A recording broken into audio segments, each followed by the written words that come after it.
Hello प्यारे बच्चों। तो चल रहा है हमारा वर्क एनर्जी एंड पावर, और हमने स्टार्ट किया था विथ टॉपिक वर्क डन। उसमें से बेसिकली जो हम लोग वर्क डन है वो दो प्रकार से पढ़ते हैं, work done by constant force and work done by variable force. तो work done by constant force हमने एग्जांपल के साथ समझ लिया था, और work done by variable force का थियोरिटिकल पार्ट कंप्लीट हो चुका था। उसके ऊपर कुछ एग्जांपल्स कर लेते हैं, फिर टॉपिक को आगे बढ़ाएंगे। ठीक है, तो बच्चे एग्जांपल ले लेते हैं work done by variable force का। आपको याद है work done by variable force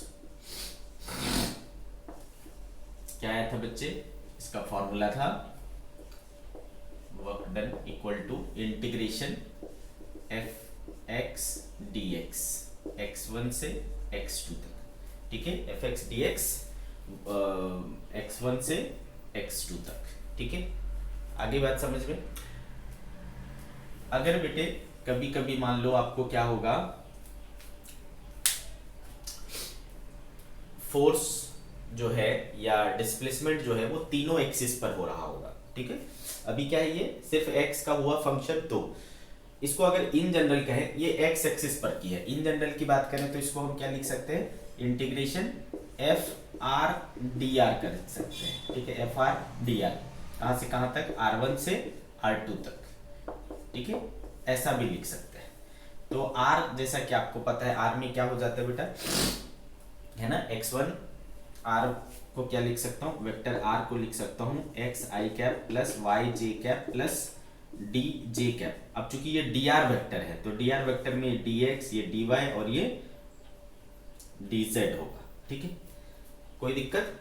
D R vector को आप क्या लिख सकते हो, D x I cap plus D Y J cap plus D Z के कैप। ओके, अब देखो यहाँ पर फोर्स आपको कैसा रहेगा, मान लो फोर्स के इस तरीके से एक्स आई प्लस वाई जे प्लस जेड के, है ना, इसके तीनों कंपोनेंट है। तो आप कैसे निकालोगे वर्क डन? तो वर्क डन आप निकालोगे जब, ठीक है, तो क्या हो जाएगा बेटा, इंटीग्रेशन फोर्स के बदले क्या लिखोगे, फोर्स के बदले लिखोगे x I cap plus Y J cap plus Z के कैप, डॉट प्रोडक्ट करोगे किसके साथ, D x I cap plus D Y J cap plus D Z के कैप। ये कहां से कहां तक, ठीक है, R1 से R2 तक। ठीक है, तो बच्चे देखो आपको पता है डॉट प्रोडक्ट जब करते हो तो क्या करते हो, आई वाले को आई के साथ, वाई वाले को वाई के साथ, जेड वाले को जेड के साथ। ठीक है, तो देखो आई वाला आई के साथ तो एक्स डी एक्स हो जाएगा बेटा, इंटीग्रेशन ये एक्स के रिस्पेक्ट में हो रहा है तो x1 x2 प्लस y इसके साथ होगा तो y dy हो जाएगा बेटा, इंटीग्रेशन ये y1 टू y2, और ये हो जाएगा बेटा z D z, z1 to z2। ठीक है, तो ये आप इस तरीके से इसको लिख सकते हो अगर तीनों कंपोनेंट की बात हो रही होगी तो। ठीक है, सिर्फ x कंपोनेंट है तो we will use only this. ठीक है, सिर्फ y है तो we will use only this, सिर्फ z है तो we will use only this, और तीनों है तो पूरा टर्म यूज होगा। ठीक है, पूरा टर्म यूज होगा। चलो इसको एग्जांपल के थ्रू समझते हैं। ओके, एग्जांपल के थ्रू समझते हैं। Okay, see this example number 1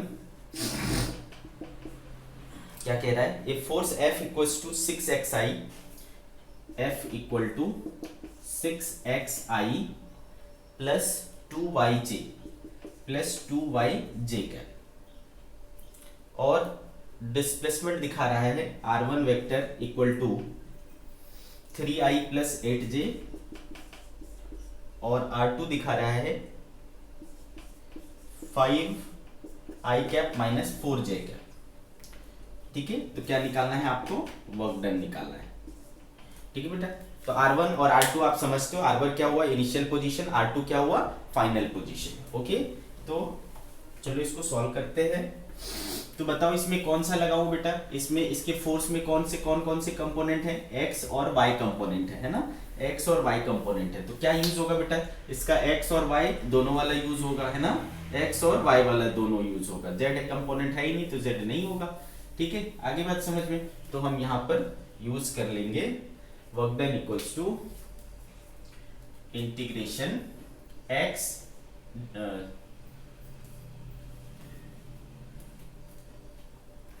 गलत करा मैंने एक्चुअली, ये एफ एक्स डी एक्स है ना, एफ एक्स डी एक्स है। ओके, ये सारी चीजें F y d y F z d z है ना, ऐसा है। ठीक है, तो यहां पर क्या हो जाएगा, एफ एक्स डी एक्स हो जाएगा और ये हो जाएगा एफ वाई डी वाई। ठीक है, x1 to x2 y1 to y2। ठीक है, तो एफ एक्स देखो बच्चे क्या है एफ एक्स, तो यहां देखो आई के साथ जो होता है वो x कंपोनेंट होता है, तो ये फोर्स का क्या हो गया बेटा, x कंपोनेंट। ठीक है, फोर्स का ये x कंपोनेंट हो गया, कितना है 6x dx, x1 to x2। तो देखो x1 कौन है बेटा 3, x2 कौन है 5, तो कहां से कहां तक होगा 3 टू 5 प्लस।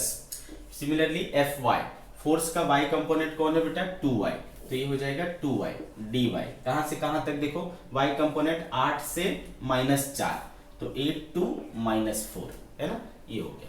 तो देखो 6 हमने बाहर ले लिया, x dx का इंटीग्रेशन क्या हो जाएगा बेटा x स्क्वायर बाई 2, लिमिट क्या हो जाएगा 3 टू 5 प्लस इधर हो गया बेटा 2y स्क्वायर बाई 2 इंटीग्रेशन है ना 8 से -4, तो ये देखो क्या हो जा रहा है 6/2 और ये हो जाएगा 25 - 9 प्लस 2 और 2 कैंसिल हो जाएगा, -4 का स्क्वायर क्या हो जाएगा भाई 16 और -8 का स्क्वायर क्या हो जाएगा 64।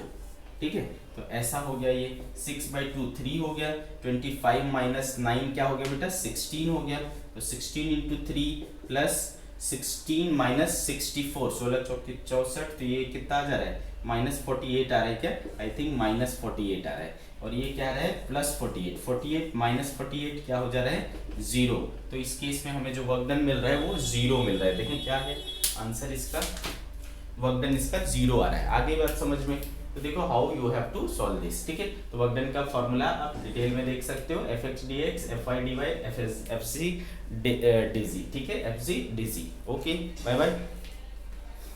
क्या क्या निकल रहा है मेरे मुंह से। ओके चलो, ये कहानी तो हुई पूरी।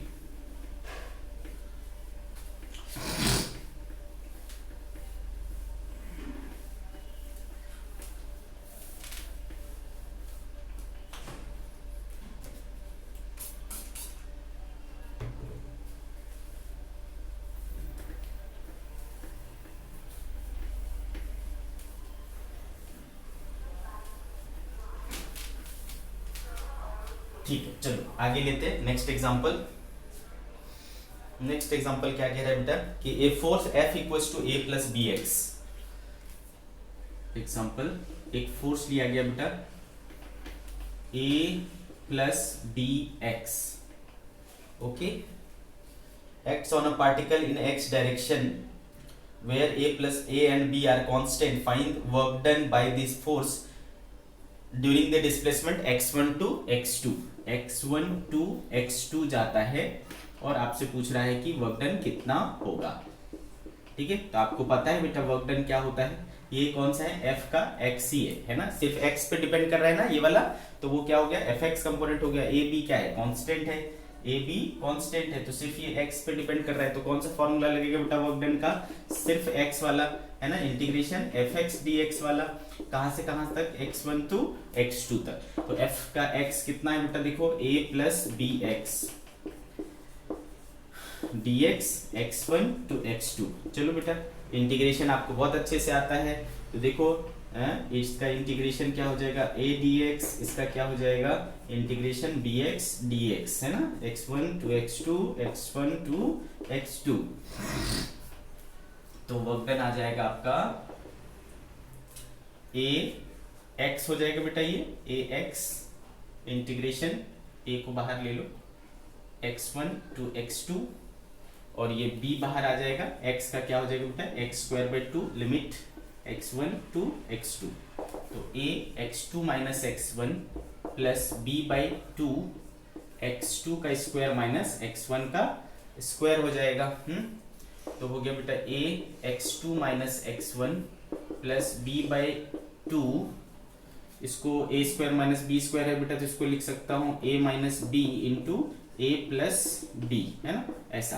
तो देखो x2 माइनस एक्स वन क्या हो जाएगा, कॉमन हो जाएगा, x2 minus X one common ले लिया, a plus b by two x2 plus x1, है ना, ऐसा हो जाएगा, ठीक है।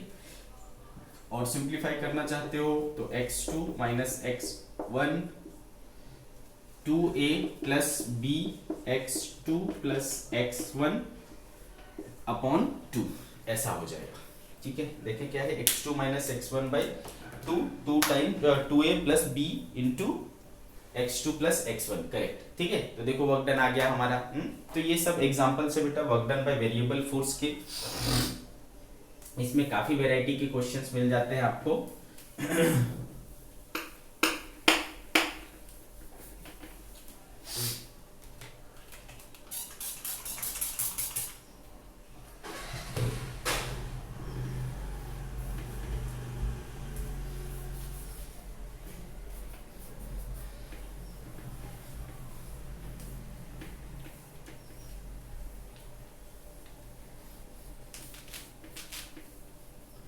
चलो नेक्स्ट बात करते हैं। नेक्स्ट एग्जांपल क्या कह रहा है बेटा, ये भी इस टाइप के भी बहुत क्वेश्चन आते हैं, बहुत मस्त एग्जांपल है, इसको ध्यान से देखें। बोल रहा बेटा displacement of a particle of mass 1 kg on a horizontal smooth surface is a function of time given by, इसको मैं पूरा लैंग्वेज लिखता हूं। Example, the displacement of a particle, the displacement of a particle, displacement of a particle of mass 1 kg, of mass 1 kg on a horizontal smooth, on a horizontal smooth,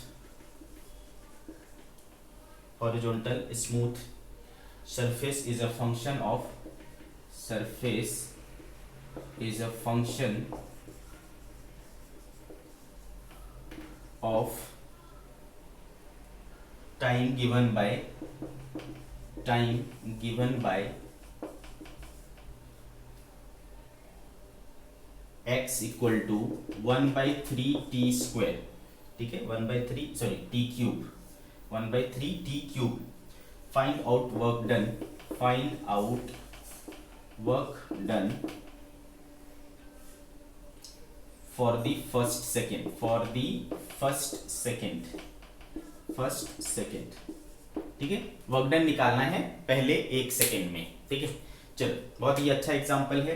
तो चूंकि बेटे आपको work done के लिए क्या चाहिए, force चाहिए और डिस्प्लेसमेंट चाहिए, है ना, फोर्स चाहिए और डिस्प्लेसमेंट चाहिए। कैसे निकालोगे फोर्स और डिस्प्लेसमेंट, तो देखो आपको यहाँ पर क्या दिया हुआ है, ये डिस्प्लेसमेंट दिया हुआ है, x equals to 1/3 t cube. तो आपको पता है ना बेटा, एक बार इसको डिफरेंशिएट करोगे तो आपको क्या मिल जाएगा, वेलोसिटी मिल जाता है। तो कितना हो जाएगा बेटा, 3t स्क्वायर बाय 3, तो 3 कैंसिल हो गया, t स्क्वायर आपको क्या आ गया बच्चे, t स्क्वायर क्या आ गया आपका, वेलोसिटी आ गया, ठीक है, वेलोसिटी मिल गया t स्क्वायर। फिर आपको पता है कि वेलोसिटी को एक बार डिफरेंशिएट करो तो क्या मिलता है, एक्सेलरेशन dv बाय dt। तो कितना हो गया देखो इसका 2t, है ना बच्चे। तो ये देखो आपको एक्सेलरेशन आ गया, है ना, एक्सेलरेशन हो गया अपना 2t, ओके, ठीक है भाई, आगे बात समझ में। अब देखो एक्सेलरेशन मिल गया आपको, तो फोर्स क्या हो जाएगा बच्चे, तो चूंकि फोर्स इक्वल्स टू होता है मास इनटू एक्सेलरेशन, तो मास आपके पास क्या है देखो 1 kg, है ना, तो 1 इंटू 2t, तो फोर्स भी यही होगा, 2t आपका क्या हो गया फोर्स। तो अब आपको जो फोर्स दिख रहा है वो कैसा दिख रहा है बेटा, वेरिएबल फोर्स दिख रहा है ना, वो कैसा दिख रहा है, वेरिएबल फोर्स दिख रहा है। अब अगेन इसमें आओ, है ना, अगेन इसमें आओ तो क्या दिख रहा है, चूंकि x इक्वल टू क्या है 1/3 t क्यूब है, इसको डिफरेंशिएट किया तो dx by dt equal to क्या हो जा रहा है बेटे, 3t स्क्वायर बाई 3, ये 3 कैंसिल हुआ, देयरफॉर dx इक्वल्स टू क्या हो जा रहा है, t स्क्वायर dt हो जा रहा है ना, t स्क्वायर dt हो जा रहा है, ठीक है। तो अब चूंकि आपको पता है बेटा वेरिएबल फोर्स के कारण, है ना, वर्क डन जो होता है, वर्क डन वो क्या होता है, एफ एक्स डी एक्स होता है ना, इंटीग्रेशन। तो एफ एक्स देखो क्या हो गया आपका, एफ एक्स आपका कितना हो गया, ये 2t, तो इसके बदले 2t रखूंगा, और डी एक्स कितना हो गया, टी स्क्वायर डी टी, तो टी स्क्वायर डी टी, है ना, ऐसा हो गया। तो ये हो जा रहा है आपका इंटीग्रेशन 2t³ dt, है ना, 2t³ dt। टाइम कहाँ से कहाँ तक लेना है बेटा, 0 से 1 सेकेंड तक, ठीक है। तो देयरफॉर वर्क डन जो आया आपके पास वो आया 2, तो कांस्टेंट है बेटा, t³ का क्या हो जाएगा, t⁴/4, है ना, t⁴/4, कहाँ से कहाँ तक बेटा, 0 से 1 सेकेंड तक। तो ये हो जाएगा आपका 1/2, और ये हो जाएगा 1, तो ये 1/2 ही रह जाएगा, है ना। तो वर्क डन जो आ रहा है हाफ जूल आ रहा है, देखिए क्या है, हाफ जूल, हाँ correct, 0.5 joule, okay. So the work done in first second here will be 0.5 second, okay, 0.5 second. तो देखो इस तरह के भी बहुत क्वेश्चंस आते हैं, आपको पता होना चाहिए, ठीक है।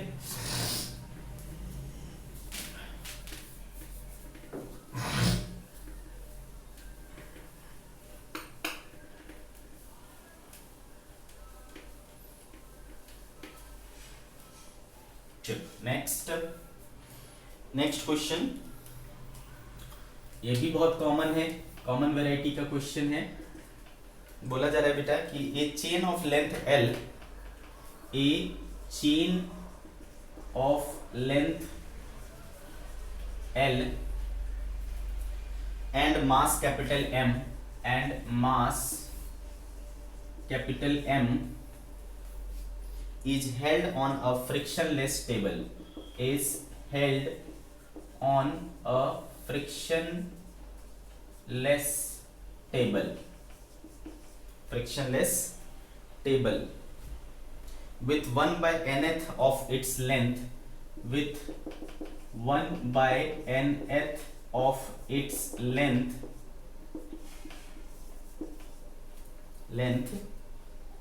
hanging over the edge, hanging over the edge, ठीक है, किनारे पे लटक रहा है। Calculate the work done, calculate the work done in pulling the chain, in pulling the chain slowly, pulling the chain slowly on the table, slowly on the table against gravity, against gravity, ठीक है, against gravity। Diagram बनाया गया है बेटा,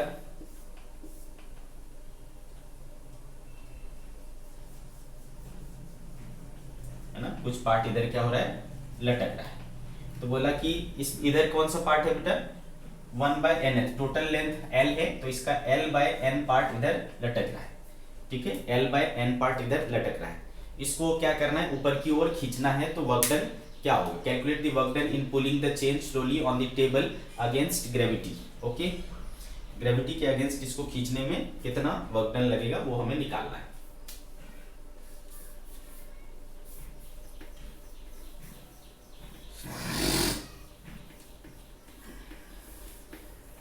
तो बच्चे obvious सी बात है कि अगर आपको इसको खींचना है तो इस तरफ क्या लगाना पड़ेगा, फोर्स लगाना पड़ेगा, है ना, इधर एक फोर्स लगाना पड़ेगा, ठीक है। कितना फोर्स लगाना पड़ेगा उस चीज को समझते हैं, ठीक है। तो मान लो बच्चे कि एक टाइम पर, किसी पर्टिकुलर टाइम पर इसका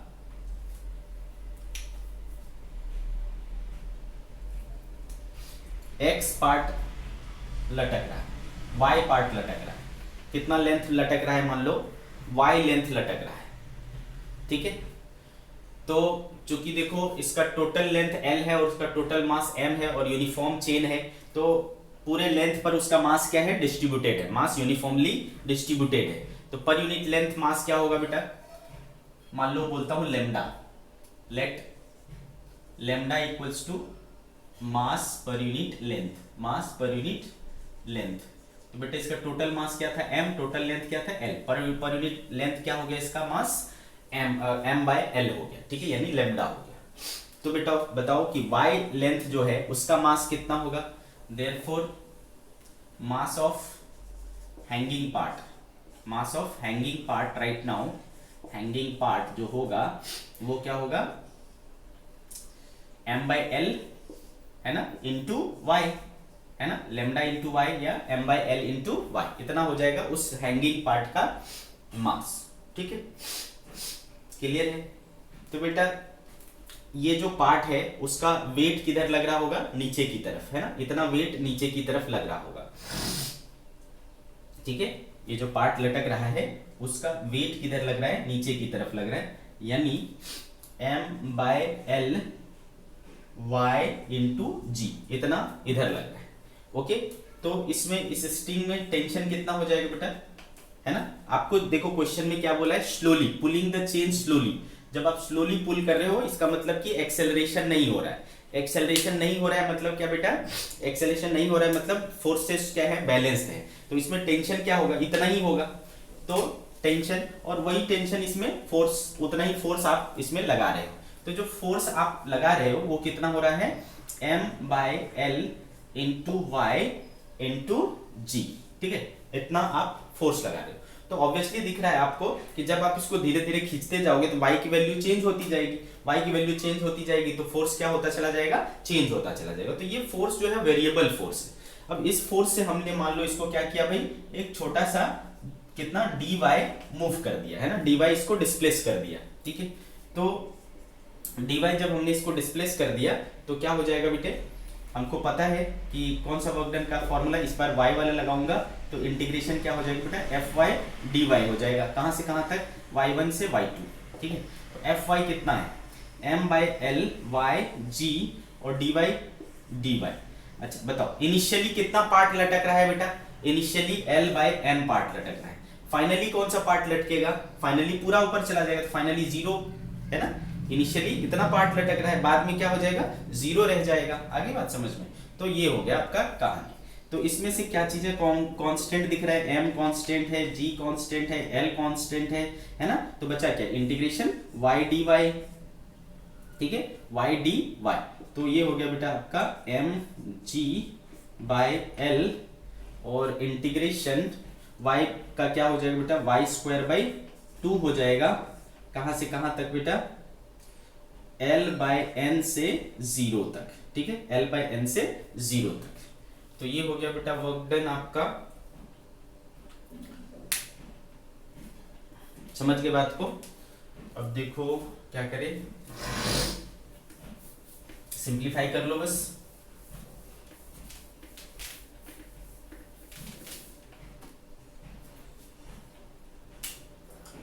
m g बाय 2l और 0 का क्या हो जाएगा बेटा, 0 और माइनस वाई स्क्वायर यानी l square by n square, है ना, ऐसा आ जाएगा।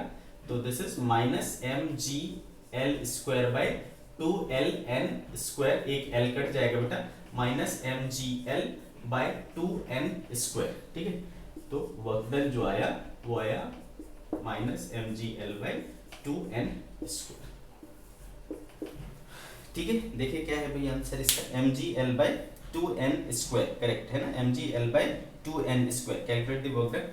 ठीक है, तो ये जो हमने वर्क डन निकाला बेटा वो किसकी वजह से निकाला, जो हमने फोर्स लगाया है ना, एक्सटर्नल फोर्स के द्वारा निकाला गया वर्क डन है ये, minus m g l by 2n square. Clear है मेरी बात। अगर ग्रेविटी के कारण पूछता तो, वर्क डन बाय ग्रेविटी पूछता तो फिर क्या होता, पॉजिटिव होता। ठीक है, आपकी बात समझ में, क्योंकि हम इधर लगा रहे हैं और ये क्या लग रहा है, अपोजिट डायरेक्शन में लग रहा है। तो अगर ग्रेविटी के कारण पूछेगा तो ये पॉजिटिव होगा, एक्सटर्नल फोर्स के कारण ये नेगेटिव है। आगे बात समझ में। तो चलो ये हो गया, है ना, समझ गए बेटे।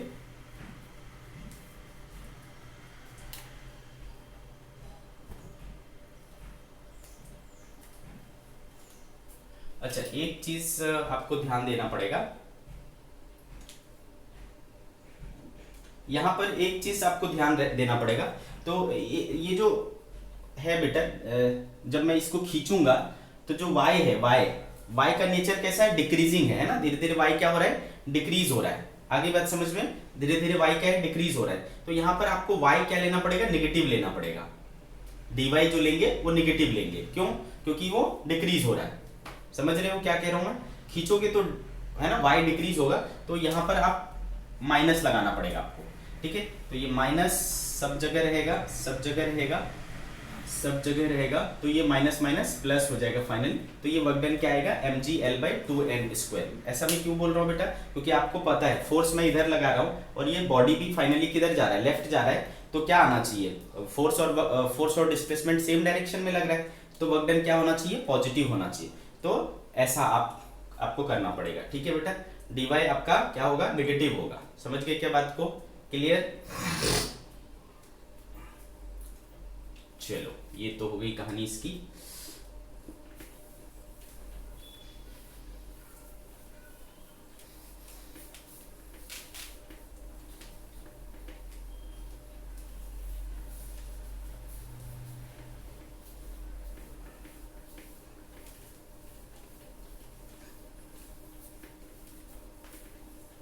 चलो नेक्स्ट इज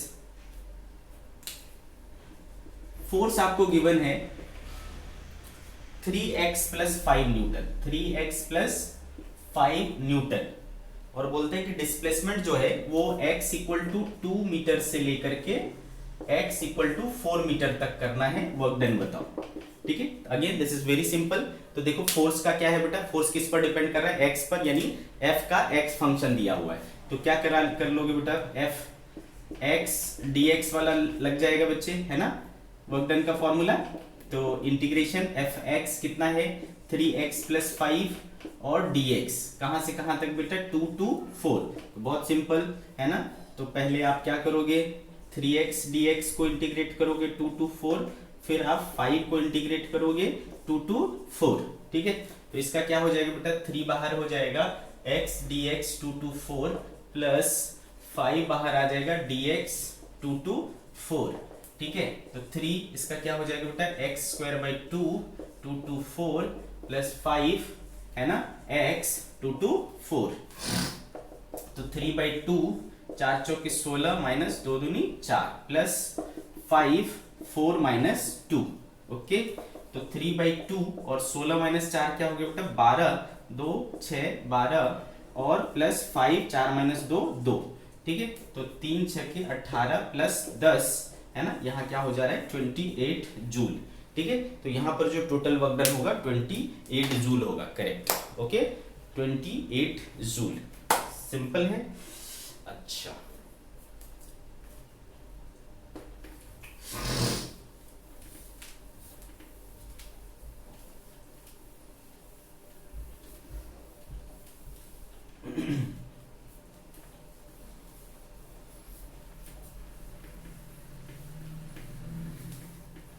चलो नेक्स्ट एग्जांपल। मैंने कल लास्ट में एक टॉपिक बताया था बच्चे आप लोगों को कि जो fx ग्राफ होता है, फोर्स डिस्प्लेसमेंट ग्राफ, अगर वेरिएबल फोर्स है तो आप fx ग्राफ बना सकते हो, या क्वेश्चन में ही fx ग्राफ गिवन रहेगा, और उस fx ग्राफ से भी आप वर्क डन फाइंड आउट कर सकते हो। How, by taking area under the graph, है ना। एरिया अंडर द ग्राफ अगर आप ले लेते हो तो वो आपको क्या दे देता है, वर्क डन दे देता है। तो ऐसा एक एग्जांपल देख लेते हैं। एग्जांपल मान लो बच्चे,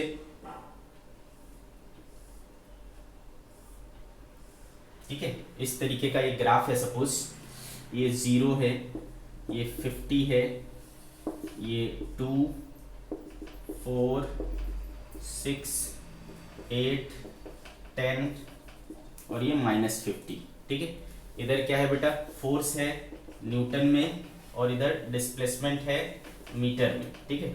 अब बोला जाए कि इसका वर्क डन निकालो, है ना, इसका आपको क्या करना है, वर्क डन निकालना है। तो कैसे निकालोगे बच्चे, तो ये वाला जो रीजन है ना, इसका वर्क डन एरिया निकाल लो, है ना।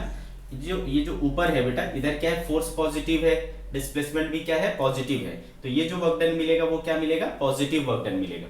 लेकिन इधर देखो, इधर क्या हो रहा है, फोर्स निगेटिव है, मतलब अपोजिट डायरेक्शन में, तो ये वाला जो देगा वो क्या देगा, नेगेटिव वर्क डन देगा। This will give you positive work done and this will give you negative work done. तो टोटल वर्क डन निकालना होगा तो दोनों को क्या करेंगे, अल्जेब्रिकली ऐड कर देंगे। तो चलो इसका एरिया निकालोगे तो क्या होगा बेटा, ये आपको कैसा दिख रहा है, ये आपको ट्रेपेजियम दिख रहा है, तो इसका ट्रेपेजियम वाला फॉर्मूला लगा लो बेटा, हाफ इंटू क्या होता है, सम ऑफ पैरेलल साइड्स। तो इसका कितना है बेटा, 2 to 6 यानी 4, और इसका कितना है 8, तो 4 + 8 हो जाएगा बेटा, और परपेंडिकुलर डिस्टेंस कितना है 50, तो ये हो गया इसका वर्क डन। ठीक है, हाफ इंटू 12 इंटू 50, तो 2 × 6 = 12, 6 × 5, तो ये हो गया 300। और इसका क्या हो जाएगा बेटा, इसमें आप क्या लगे, ये कैसा शेप दिख रहा है, ट्रायंगल दिख रहा है, तो हाफ इंटू बेस इस 8 से 10 2 हो गया बेस इसका बेटा, और हाइट क्या है 50, तो 2 2 कट गया बेटा 50, लेकिन ये माइनस में आया है ना बच्चे, नीचे है माइनस में आया। तो अब टोटल देखो क्या हुआ आपका, टोटल वर्क डन जो आया वो आया +300 और -50, दैट इज प्लस 250 जूल, है ना, यानी 250 जूल वर्क डन आया इस केस में आपका। क्लियर है? तो ग्राफिकल क्वेश्चन आप इस तरीके से सॉल्व कर सकते हो। क्लियर है ना? ठीक है।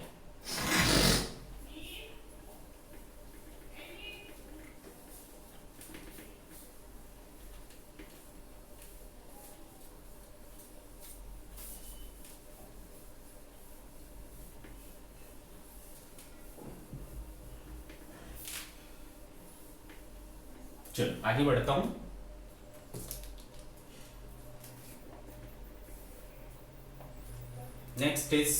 नेक्स्ट टॉपिक आगे बढ़ाते हैं हम लोग, वर्क डन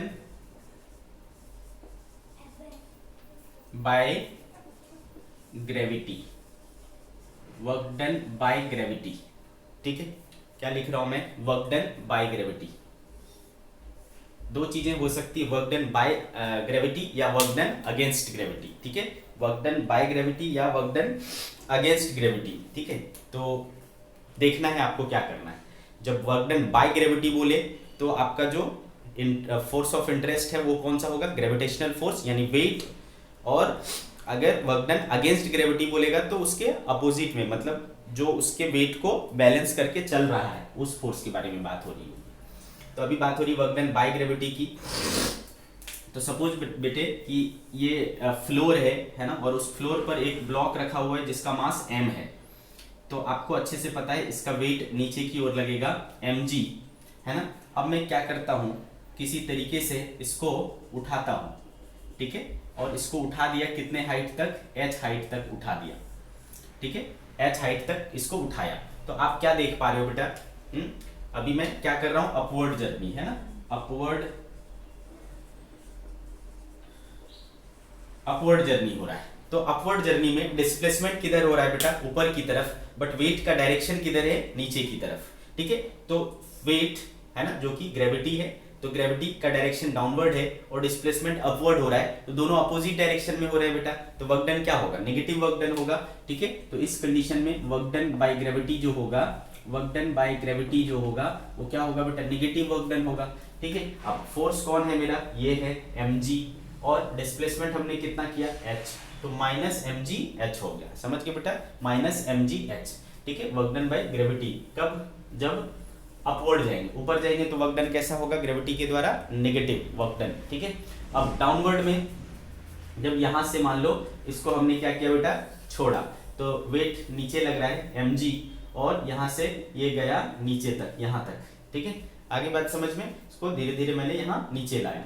तो बेटे अब देखो, है ना, नीचे गया तो डिस्प्लेसमेंट भी क्या हुआ, नीचे की तरफ कितना h, और फोर्स भी किधर लग रहा है, नीचे की तरफ। तो इस दौरान, है ना, डाउनवर्ड जर्नी के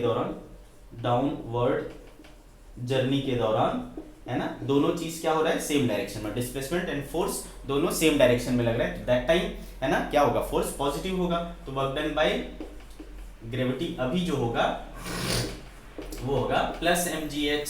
ठीक है, वर्क डन बाय ग्रेविटी ये अपवर्ड मोशन में, और ये डाउनवर्ड में। ठीक है, क्लियर है, ग्रेविटी के कारण आप इसको देख सकते हो। समझ गए बच्चे?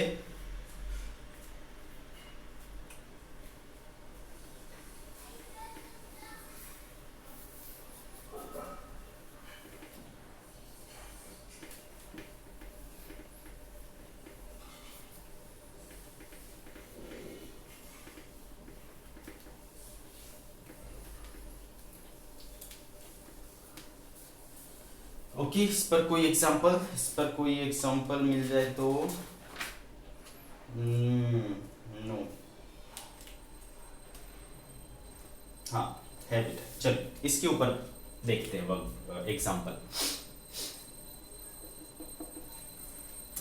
जैसे कि देखो क्या कह रहा है, a block of mass 5 kg is being raised vertically upward by a help of string attached to it. It rises with an acceleration of 2 meter per second square. Find the work done by the tension in the string if the block rises by 2.5 meter. Also find the work done by gravity and the net work done. ठीक है, इस example को देखो, काफी अच्छा example है। A block of mass 5 kg, a block of mass 5 kg, a block of mass 5 kg is being raised vertically, is being raised vertically, is being raised vertically upwards by the help of, upwards by the help of a string attached to it, attached to it. It rises with an acceleration of, it rises with an acceleration of 2 meter per second square. Find work done by the tension. Find work done by part A, tension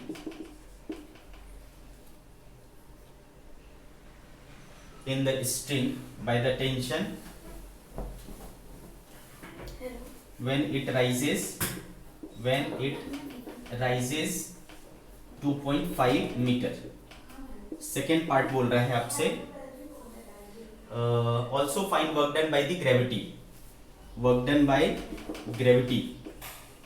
और आपसे क्या पूछ रहा है, part c, net work done, total work done, net work done. तो देखो इसमें काफी सारी चीजें क्लियर होंगी आपकी, है ना, तो अच्छे से देखना है। तो बच्चे क्या कह रहा है, एक ब्लॉक है 5 kg का, इसका वेट लगेगा नीचे 5g, ऊपर टेंशन लग रहा है, और बोलते हैं ये ब्लॉक ऊपर जा रहा है विद एक्सेलरेशन कितना, 2 मीटर पर सेकेंड स्क्वायर, है ना बेटे। फोर्स इक्वेशन लिखो, ऑब्वियस सी बात है, ऊपर जा रहा है, t बड़ा है तो t minus 5g equals to क्या हो जाएगा, ma, यानी 5 इंटू ए, तो 5 इंटू 2, ठीक है, तो ऐसा हो जाएगा बेटा। तो देखो t minus 50 equals to 5 to जा क्या हो जा रहा है 10, तो t इक्वल्स टू देखो क्या आ जा रहा है 60 न्यूटन। सो ये टेंशन इज 60 न्यूटन। टेंशन किधर लग रहा है बेटा, ऊपर की तरफ। ब्लॉक किधर जा रहा है भाई, ऊपर की तरफ। कितना जा रहा है भाई, तो 2.5 मीटर, है ना। तो टेंशन के कारण जो वर्क डन होगा, फर्स्ट पार्ट, टेंशन के कारण जो वर्क डन होगा वो क्या हो जाएगा, सेम डायरेक्शन में टेंशन, सेम डायरेक्शन में डिस्प्लेसमेंट, वर्क डन क्या होगा बेटा, positive. So work done by tension is equal to, tension force हो गया 60 न्यूटन और डिस्प्लेसमेंट हो गया 2.5, ये देखो 25 चक्के 150 न्यूटन आ गया बेटा आपका work done by tension. Second part, work done by gravity बोल रहा है, वर्क डन बाय ग्रेविटी। तो ग्रेविटी कौन है बेटा, ये 5g यानी 50 न्यूटन। किधर लग रहा है, नीचे। ब्लॉक किधर जा रहा है, ऊपर, तो डिस्प्लेसमेंट ऊपर है, फोर्स नीचे है, तो वर्क डन बाय ग्रेविटी जो होगा वो कैसा होगा बेटा, नेगेटिव होगा, है ना, अपोजिट में है, तो 50 इंटू 2.5 माइनस में, है ना, तो ये क्या बेटा 25 पंचे 125 माइनस 125 न्यूटन, ये क्या हो गया आपका वर्क डन बाय ग्रेविटी। तीसरे पार्ट में क्या पूछ रहा है बेटा, नेट वर्क डन यानी टोटल वर्क डन। तो टोटल वर्क डन के लिए आपको क्या करना पड़ेगा बच्चे, दोनों को ऐड कर देना पड़ेगा, है ना, तो दोनों को ऐड कर लो। और जब ऐड करोगे ना बेटे, उस समय ध्यान रखना है कि आपको साइन के साथ ऐड करना है, अलजेब्रिकली सम करना कहते हैं इसे, हाँ। तो चलो, तो प्लस 150 एंड माइनस 125, तो W net 150 minus 125, that is 25 Newton. So total work done is plus 25 Newton. ठीक है, आगे बात समझ में। Now,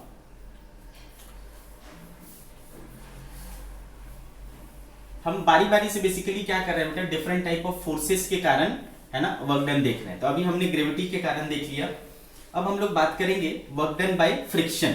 ठीक है, फ्रिक्शन के कारण जो वर्क डन होगा वो देखेंगे।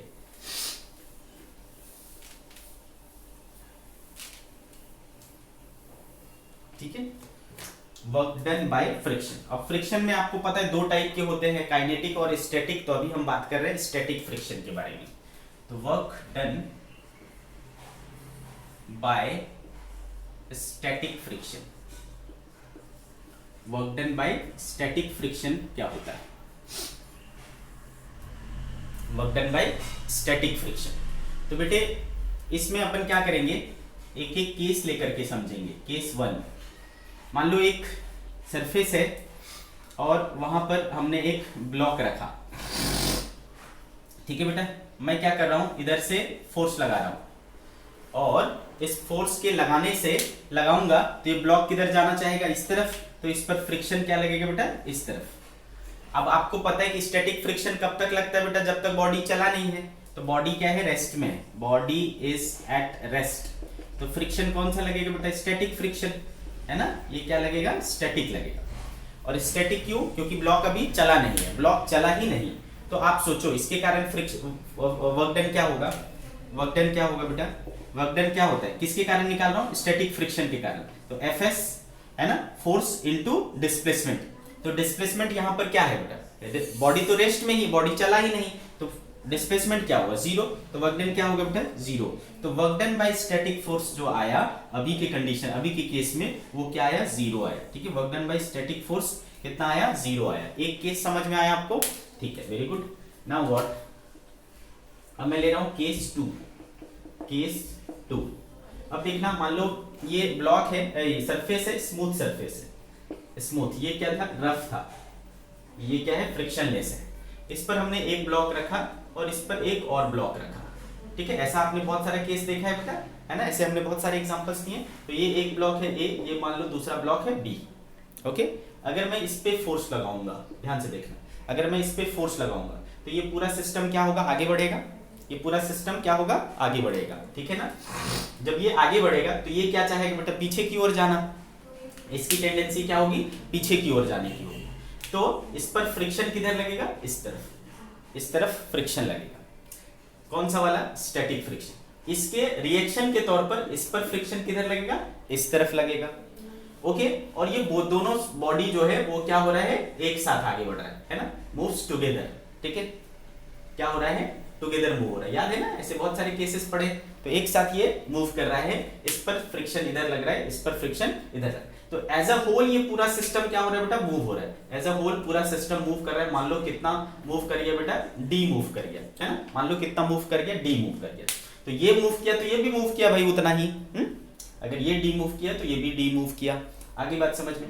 तो इस पर अगर मैं वर्क डन देखूं by static friction, block b पर, ब्लॉक बी पर, तो क्या हो रहा है बेटा, स्टैटिक फ्रिक्शन इधर लग रहा है और डिस्प्लेसमेंट हो रहा है इधर। देयरफॉर वर्क डन कितना हो गया, work done on b, work done on b. तो फोर्स इनटू डिस्प्लेसमेंट, क्यों, क्योंकि दोनों सेम डायरेक्शन में, पॉजिटिव वर्क डन हो जाएगा। वहीं इसको देखता हूं तो इस वाले ब्लॉक को, ए ब्लॉक को, इस पर फ्रिक्शन इधर लग रहा है और डिस्प्लेसमेंट इसका इस तरफ हो रहा है, कितना, डी। तो देयरफॉर वर्क डन ऑन ए जो है स्टैटिक फ्रिक्शन की वजह से वो क्या होगा, नेगेटिव अपोजिट डायरेक्शन में है, तो माइनस एफएस इंटू डी हो जाएगा। तो यहां क्या देख पा रहे हो बेटा कि आपको फ्रिक्शन जो है वर्क कर रहा है, इन दोनों के बीच में कोई रिलेटिव मोशन नहीं है ना, ये तो इसके ऊपर रेस्ट में है ना, तो फ्रिक्शन कौन सा लगेगा, रेस्ट ही, स्टैटिक ही लगेगा ना। तो स्टैटिक फ्रिक्शन लग रहा है, ठीक है, और वो वर्क डन भी कर रहा है ना, यहाँ पर पॉजिटिव कर रहा है, यहाँ पर नेगेटिव वर्क डन कर रहा है ना बेटे, यहाँ पर पॉजिटिव और यहाँ पर नेगेटिव वर्क डन कर रहा है। ओके, अब अगर मैं टोटल वर्क डन देखूं, ये जो इंटरैक्टिंग सरफेस है, यहां पर इन दोनों के बीच में इंटरेक्शन हो रहा है, तो इस इंटरैक्टिंग सरफेस के बीच में टोटल वर्क डन अगर देखो तो टोटल वर्क डन देखो क्या हो जा रहा है, फ्रिक्शन के कारण दोनों को ऐड कर लो तो टोटल डब्ल्यू नेट जो है वो क्या हो जा रहा है, प्लस और माइनस जीरो हो जाएगा। तो नेट फ्रिक्शन क्या हो रहा है, नेट वर्क डन क्या हो जा रहा है, स्टैटिक फ्रिक्शन की वजह से वो जीरो आ जा रहा है। तो यहां से हम क्या कंक्लूजन निकालें कि जो स्टैटिक फ्रिक्शन के कारण वर्क डन है वो जीरो भी हो सकता है, पॉजिटिव भी हो सकता है, नेगेटिव भी हो सकता है ना।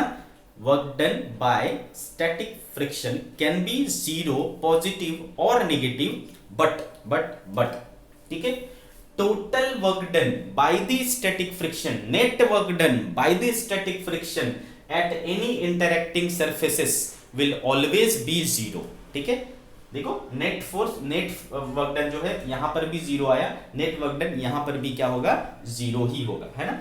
नेट वर्क डन यहां पे जीरो कैसे होगा, आप बोलोगे सर आपने रिएक्शन तो लिया ही नहीं, तो देखो क्या होगा, ये ब्लॉक पर किधर लग रहा है, इस तरफ, तो फ्लोर पर किधर लगेगा बेटा, फ्लोर पर इधर लगेगा, लेकिन फ्लोर मूव करता है क्या, फ्लोर मूव करता है क्या, फ्लोर तो नहीं मूव करता। हमने पढ़ा है ना बेटे कि जब तक point of action of force नहीं मूव करेगा वर्क डन नहीं होगा, तो फ्लोर पर कोई वर्क डन नहीं होगा, वर्क डन इस पे भी नहीं हो रहा है, इस पे भी नहीं हो रहा है, नेट वर्क डन क्या हो रहा है, जीरो हो रहा है। तो ये आपको अच्छे से याद रखना है, पूरे डिस्कशन से हमें इस बात पर कंक्लूड करने में मदद मिल रहा है कि स्टैटिक फ्रिक्शन के कारण इंडिविजुअल सरफेस पर क्या हो सकता है, पॉजिटिव वर्क डन हो सकता है, नेगेटिव वर्क डन हो सकता है, जीरो वर्क डन हो सकता है, लेकिन नेट वर्क डन जो है इंटरैक्टिंग सरफेस के ऊपर, है ना, स्टैटिक फ्रिक्शन के कारण हमेशा जीरो होगा। इसको हम नोट करके लिख लेंगे, ठीक है, इसको हम लोग नोट करके लिखते हैं।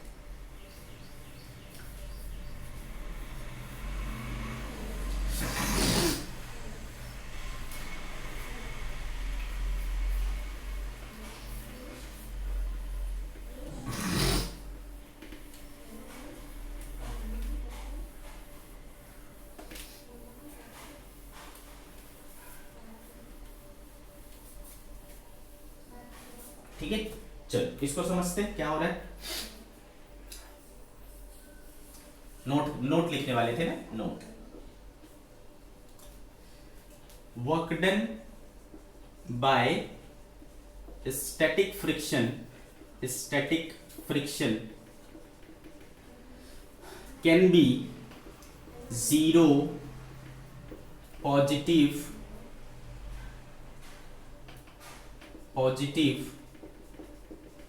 और negative,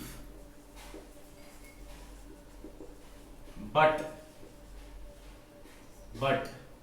net work done by static friction